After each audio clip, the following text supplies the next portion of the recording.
Haleluya! Shalom saudara dan saudari yang dikasihi dalam Kristus. Hari yang diberkati untuk mendengar satu lagi perkongsian firman Tuhan daripada Pastor Chris Oyakilome. Puji Tuhan. Hari ini kita akan mendengar satu message yang sangat penting.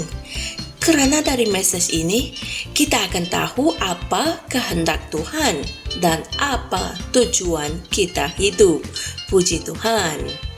Tajuk perkongsian kita pada hari ini adalah semua orang boleh dipakai oleh guru. Haleluya. Mari kita dengarkan bersama. Ayat Injil pembukaan pada hari ini dipetik dari Roma 1 ayat 16 yang berbunyi, sebab aku tidak malu akan Injil Kristus, kerana Injil itu adalah kuasa Allah untuk keselamatan bagi setiap orang yang percaya. Haleluya. Apabila kamu mempelajari kitab suci, kamu akan mendapati bahawa beberapa strategi untuk memenangi jiwa yang sering kami promosikan berkemungkinan hanya berkesan secara teori dan bukannya secara praktikal.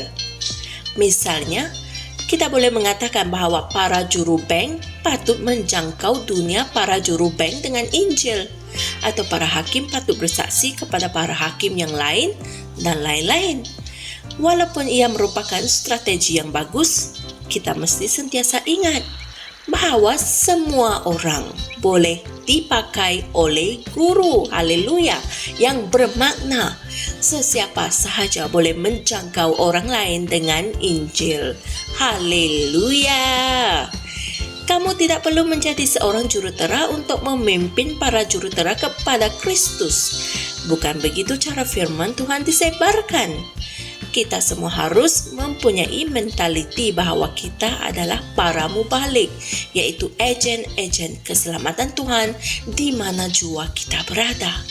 Dan oleh itu, kita bersaksi kepada setiap orang yang kita temui. Haleluya.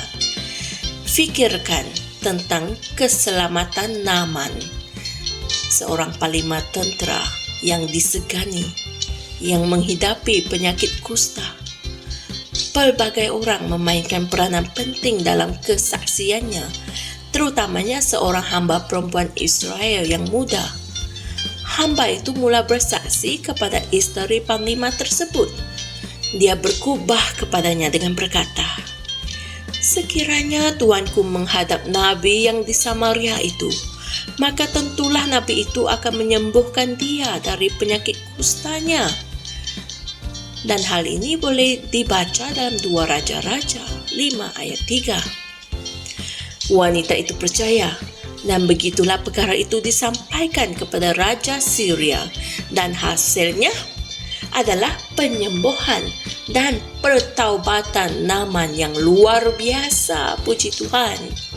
Manfaatkanlah kedudukanmu di mana sahaja Tuhan telah menempatkan kamu, dan beritakanlah Injil dengan penuh keberanian. Ada orang yang Tuhan telah tetapkan di mana kamulah yang akan menjangkau mereka, dan Dia meletakkan kamu di tempat yang sewajarnya. Orang itu kemungkinan adalah para ahli politik, usahawan, pensyarah, pekerja kesihatan, dan lain-lain. Namun, Tuhan telah berhubung dengan mereka dalam cara yang hanya kamu boleh bercakap kepada mereka tentang Yesus. Haleluya. Orang kaya mempunyai tempat-tempat yang khusus untuk mereka makan, memesan barangan runcit dan bekalan lain.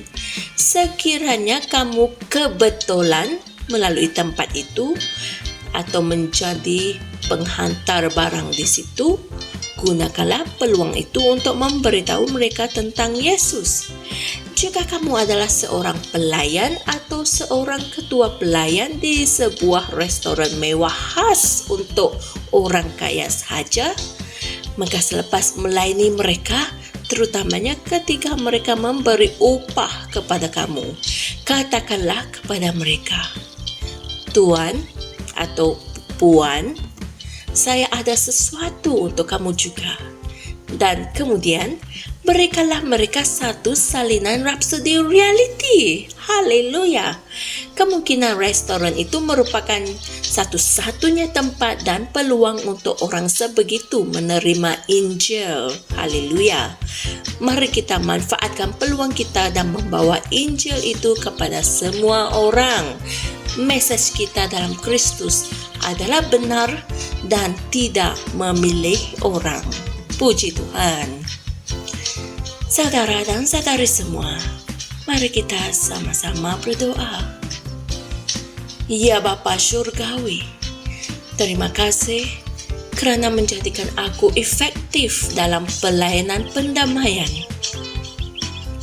Aku seorang duta dan seorang pelayan rahsia Kristus dan seorang askar dalam ketenteraan Kristus. Aku kekal aktif dan bersemangat dalam membawa firman Tuhan kepada orang di duniaku, menyentuh mereka dengan kasih Kristus dan kemuliaan rahmat-Nya dalam nama Yesus. Amin. Saudara dan saudari, berikut adalah renungan tambahan untuk kajian saudara dan saudari untuk memahami perkongsian kita pada hari ini dengan lebih jelas, yaitu Kisah Para Rasul 10 ayat 34 hingga 35 dan 1 Korintus 1 ayat 25 hingga 29. Haleluya. Betapa diberkatinya kita untuk menjadi saksi Tuhan dan ejen keselamatan untuk Tuhan. Kitalah duta dan pelayan rahsia Kristus yang ditugaskan, yang diamanahkan untuk menyelamatkan jiwa orang. Dan ketahuilah, Tuhan mengharapkan kita untuk menjangkau semua jiwa sebelum hari pengangkatan itu tiba. Kita harus bergerak pantas dalam memberitakan Injil, kerana sesungguhnya Tuhan Yesus akan datang kembali tidak lama lagi. Haleluya. Pada hari itu, kita yang hidup dalam Kristus akan diangkat untuk bertemu dengan Yesus di awan, di angkasa, dan dibawa ke syurga. Puji Tuhan. Jumpa lagi esok dan Tuhan berkati. Shalom.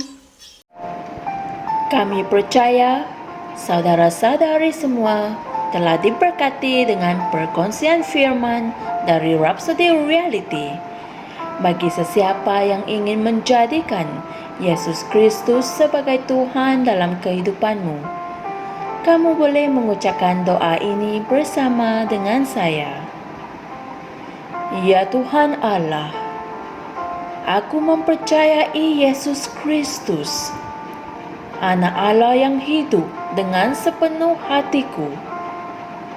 Aku percaya Dia telah mati untukku dan Allah telah membangkitkan Dia dari kematian.